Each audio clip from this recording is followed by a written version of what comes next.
to read tonight from the Gospel of Luke, chapter 9, verses 51 through 62. And tonight I'm going to be reading out of the King James Version.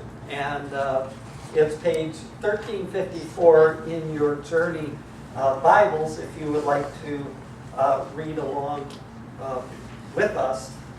But I will be reading from the King James because there's a phrase in here that I really like, the way it just is. It stands out in the King James. And by the way, these 4 words are not only good words for any mother to take to heart when the baby swallows something. So it came to pass. Yeah. Oh. But when you go through difficulties and challenges, this is also a good phrase to keep in mind. It came to pass. It came to pass. Okay? And it came to pass when the time was come that he should be received up. And this is the phrase that I really like. He steadfastly set his face to go to Jerusalem and sent messengers before his face, or ahead of him.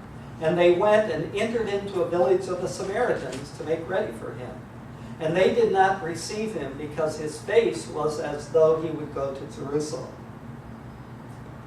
And when his disciples, James and John, their nickname, and Karen remembers this from a singing group that was in Malone College when we were there, called Boanerges. And Boanerges means the sons of thunder. And this is where James and John got this nickname as the sons of thunder.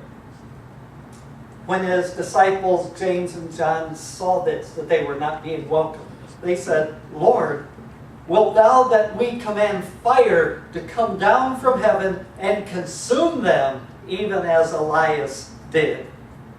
But he turned and rebuked them and said, "You know not what manner of spirit you are of, for the Son of Man is not come to destroy men's lives, but to save them." And they went to another village. And it came to pass that as they went in the way, a certain man said to him, "Lord, I will follow thee whithersoever thou goest." And Jesus said to him, "Foxes have holes, and birds of the air have nests, but the Son of Man hath nowhere to lay his head." And he said to another, "Follow me." But he said, "Lord, suffer me first, or allow me first to go and bury my father." Seemed legitimate. But Jesus said unto him, "Let the dead bury their own dead. But thou go and preach the kingdom of God." And another also said, "Lord, I will follow thee. But let me first go bid them farewell, which are at home at my house." And Jesus said unto him, "No man, having put his hand to the plow and looking back, is fit for the kingdom of God." And notice, there were 3 volunteers to join the mission of Jesus, and see how he discouraged them. He said, "You're not ready. You're not at a place where you're ready to pay the price that following me means."